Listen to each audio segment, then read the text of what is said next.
नमस्कार दोस्तों, आप सभी का बहुत बहुत स्वागत है। दोस्तों, आज की इस वीडियो में हम बात करने वाले हैं डीएलएड सेकेंड राउंड के बारे में।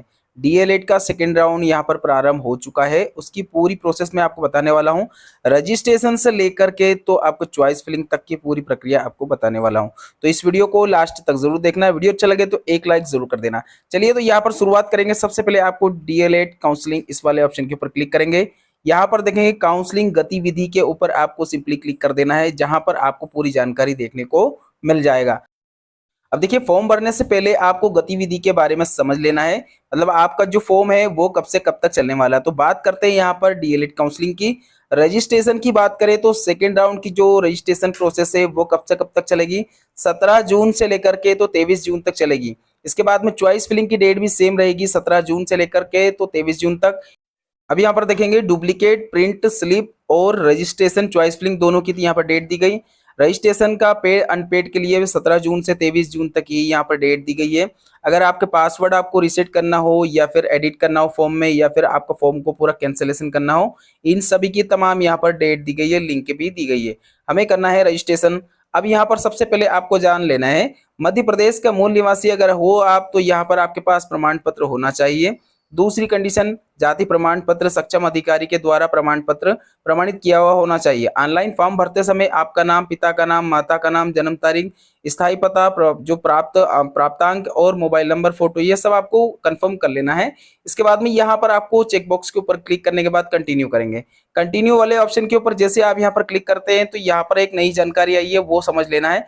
पहले क्या होता था कि हम जैसे यहाँ पर प्रोसेस करते थे तो यहाँ पर हमारे सामने लिखा हुआ आता था कि क्या आप Madhya Pradesh board of secondary education से पास आउट है। अगर आप यहाँ पर यस करते थे, यहाँ पर यस वाला ऑप्शन आता था, लेकिन अब कुछ नहीं आ रहा है, नो आ रहा है। इसका मतलब ये होता है दोस्तों कि जो पहले 2003 से पहले जिन लोगों ने मार्कशीट पहले की थी, या फिर यहाँ पर देख सकते हैं इसमें सन दिया भी गया है, मैं बता भी देता हूँ। यदि आवेदक ने 2003 से पहले माध्यमिक शिक्षा मंडल से आवेदक ने 12वीं पास आउट किया है तो कृपया यहाँ पर आपको नहीं करके ही आगे बढ़ेंगे।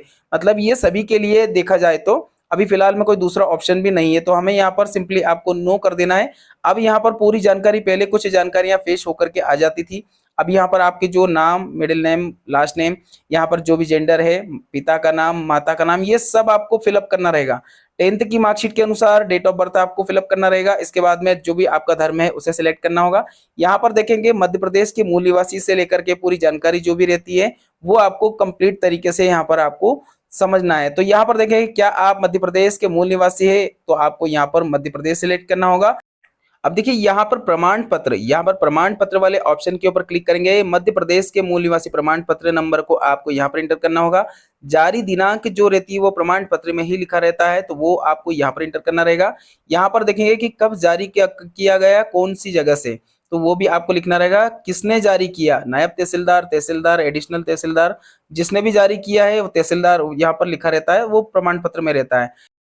अब देखिए कैटेगरी की बात करें तो यहाँ पर ओबीसी, एसटी, एससी, जो भी आपकी कैटेगरी हो जनरल को छोड़ करके, तो यहाँ पर अगर मान लो जैसे हमने ओबीसी सिलेक्ट किया या फिर एससी सिलेक्ट करते हैं, एसटी करते हैं, प्रमाण पत्र नंबर जो भी आपके प्रमाण पत्र में हुआ, जारी किसने किया और यहाँ पर कौन से स्थान से जारी हुआ।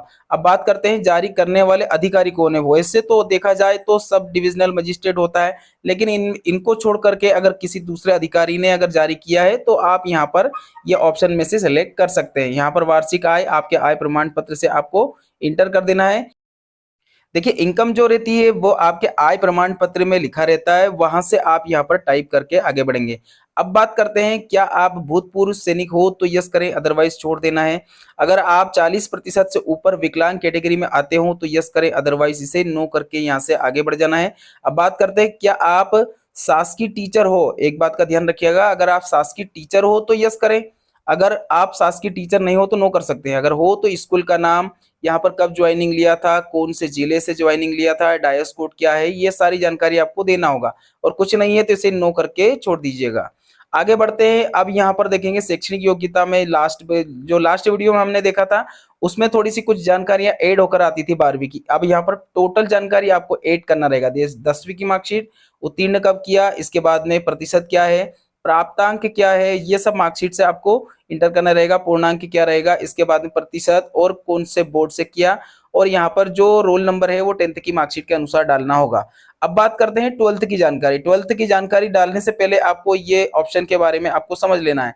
तो यहाँ पर देखेंगे ऑप्शन दिए गए, यहाँ पर 12th की जानकारी हमें डालना है। सबसे पहले हम बात करेंगे यहाँ पर, जैसे ये ऑप्शन के ऊपर ड्रॉप डाउन करते हैं ना 12th की मार्कशीट के लिए, तो यहाँ पर आपके सामने ये ऑप्शन रहेगा। अब इसमें से फर्स्ट रहेगा आपका गणित और विज्ञान अगर है तो ऊपर वाला, कला संकाय अगर है तो आर्ट वालों के लिए, शेष संकाय में बाकी जितने भी संकाय आते हैं। ठीक है, तो इस प्रकार से यहाँ पर वर्ष क्या है, इसके बाद प्रतिशत, यहाँ पर प्राप्तांक, पूर्णांक और प्रतिशत ऑटोमेटिक आ जाएगा। यहाँ पर आपकी पूरी जानकारी आपको फिलअप कर देना है। इसके बाद में एड्रेस जो रहता है वो आपको यहाँ पर आधार कार्ड के अनुसार ही इंटर करना रहेगा, ध्यान रखिएगा। यहाँ पर कुछ जानकारियां भी दी गई है, तो ये जो एड्रेस है वो आधार कार्ड के अनुसार ही आपको इंटर करना रहेगा, कौन सा जिला है सब कुछ। अब इसके बाद मोबाइल नंबर एक डालेंगे जिस पर वेरिफिकेशन कोड आएगा, पिन कोड डाल देना है। अब सबसे ज्यादा जो प्रॉब्लम आती है वो आती है फोटोग्राफ में। फोटोग्राफ की बात करें तो 10 से लेकर के 100 KB के बीच में आपको फोटोग्राफ अपलोड करना रहेगा, जेपीजी फॉर्मेट में होना चाहिए। और जो फोटोग्राफ आप स्कैन करते हैं वही आपको यहाँ पर अपलोड करना रहेगा, मतलब आप व्हाट्सएप या फिर पहले से कोई डॉक्यूमेंट आपके पास है वो आप यहाँ पर यूज नहीं कर सकते। चलिए, इसके बाद में यहाँ तक की प्रोसेस होने के बाद आपका 10th की मार्कशीट, 12th की मार्कशीट, मूल निवासी, जो भी आपके दस्तावेज है उसके अनुसार आपको यहाँ पर अपलोड कर देना है। अगर आप रिजर्व कैटेगरी में हो तो रिजर्व कैटेगरी का भी यहाँ पर आएगा। अब देखिए यहाँ पर आपके पास एक एप्लीकेशन नंबर आएगा, उस एप्लीकेशन नंबर को आपको नोट कर लेना है या फिर फोटो खींच सकते हो। यहाँ पर देखेंगे वैलिडेट ऑप्शन, ये वैलिडेशन वाले ऑप्शन के ऊपर क्लिक करेंगे। अब जैसे यहाँ पर क्लिक करते हैं तो आपके सामने सारे डॉक्यूमेंट को वापस से आपको स्कैनर के द्वारा ही स्कैन करना रहेगा, जितने भी आपके डॉक्यूमेंट है वो आपको स्कैन करके ही लगाना रहेगा। यहाँ पर देखेंगे 10th की मार्कशीट अपलोड हो चुका है। इसी प्रकार से सारे डॉक्यूमेंट्स 1 बाय 1 आपको यहाँ पर अपलोड करना रहेगा। 10 से लेकर के तो 200 KB के बीच में यहाँ पर जेपीजी फॉर्मेट में होना चाहिए। अब इसके बाद में वैलिडेशन इंफॉर्मेशन वाले ऑप्शन के ऊपर क्लिक करेंगे तो यहाँ कुछ कंफर्मेशन आपसे लिया जाएगा कि मेरे द्वारा दी गई जानकारी सर्वथा सत्य है। इसको सिंपली आपको ओके कर देना है। ओके करने के बाद एक वेरिफिकेशन कोड आपके मोबाइल पर आएगा, यहाँ पर प्रोसेस टू पेमेंट करेंगे। अब यहाँ पर जैसे वेरिफिकेशन करने के बाद में यहाँ पर आपके सामने net banking, debit card, credit card, UPI, किसी भी मोड से आप अपना पेमेंट कर सकते हैं। अब बात करते हैं चॉइस फिलिंग की। चॉइस फिलिंग कैसे करना है, यहाँ पर आएंगे, आपके पास एक आईडी पासवर्ड भी जनरेट करना रहेगा आपको, तो हम लास्ट वीडियो में सारी जानकारी हम बता चुके हैं आपको। यहाँ पर आपका आईडी डालेंगे, इसके बाद में आपका जो डेट ऑफ बर्थ है वो डालेंगे, इसके बाद में यहाँ से हम इसे प्रोसेस करेंगे। अब यहाँ पर आपका जो पासवर्ड है वो पासवर्ड जो बनाया आपने उसे आपको इंटर करना रहेगा। लॉगिन कर लेंगे। लॉगिन करने के बाद चॉइस फिलिंग वाली प्रोसेस आपको करना रहेगा। चलिए, इसके बाद में यहाँ पर हम देखेंगे आपका जो भी चॉइस फिलिंग है उसको आपको समझ लेना। सबसे पहले अपने जिले को आपको यहाँ पर चॉइस कर लेना है। चॉइस करने के बाद में सबसे पहले बात करेंगे गवर्नमेंट कॉलेज आपका जो भी है, एक ही कॉलेज आपको मिलेगा अपने गृह जिले का। इसके बाद में जितने भी प्राइवेट कॉलेज आप लेना चाहते हैं यहाँ पर आप सिलेक्ट कर सकते हैं अपने प्रेफरेंसेस के अनुसार। जो कॉलेज आपको पहले लेना है उस कॉलेज के ऊपर आप यहाँ पर टिक मार्क लगा सकते हैं।